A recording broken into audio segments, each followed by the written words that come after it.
Allopatric speciation is the most common type of cladogenesis.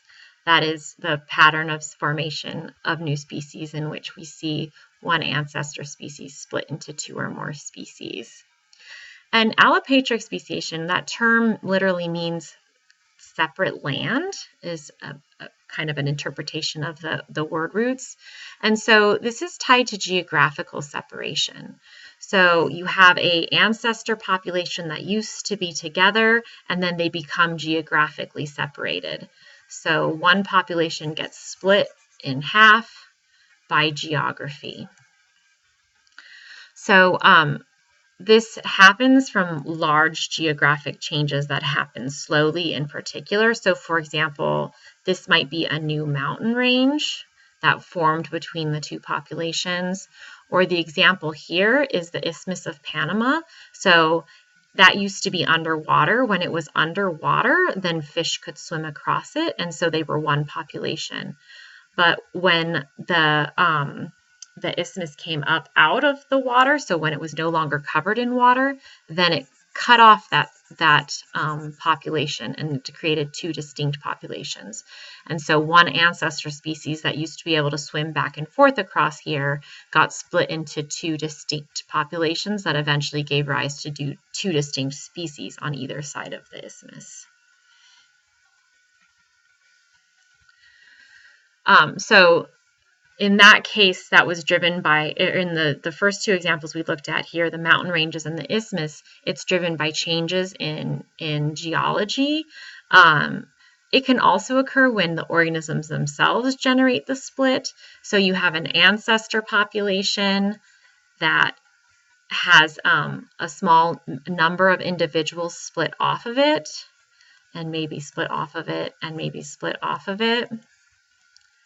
And so the organisms on this area becomes on these areas become three distinct geographically separated populations, at which point all of our microevolutionary forces, mutation, natural selection, genetic drift, can lead these populations to become very different from each other. When we see like a lot of this happen, so say many different new species forming from this one ancestor population, another word for that is adaptive radiation.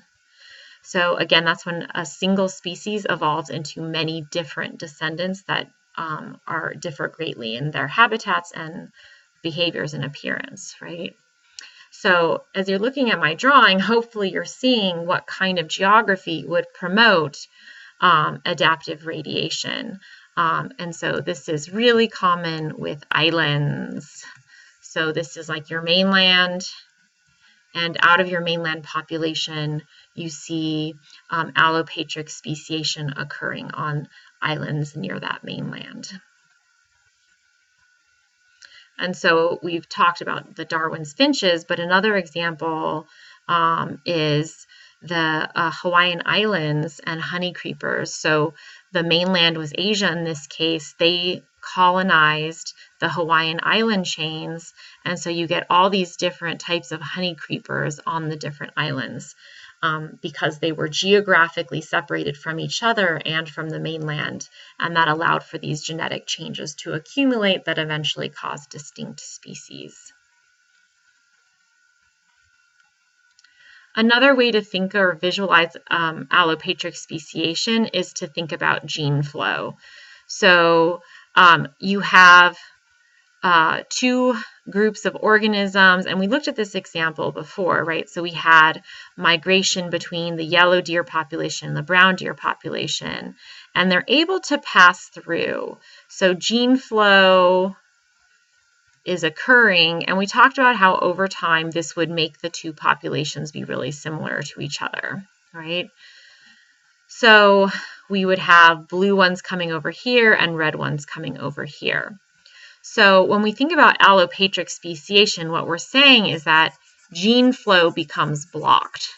So the opposite logic now is that because gene flow is blocked, now they can't exchange genetics with each other.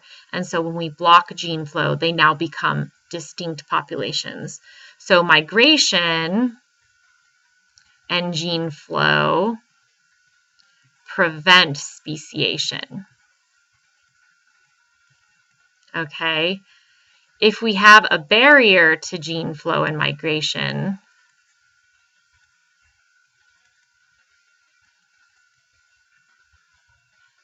then we can get speciation. So sometimes you can have sort of an in-between period. So where we have a mountain range and we have a pass, so the mountain range would normally be a big geographic barrier, but if there's a pass where they can move between them, this is called a hybrid zone.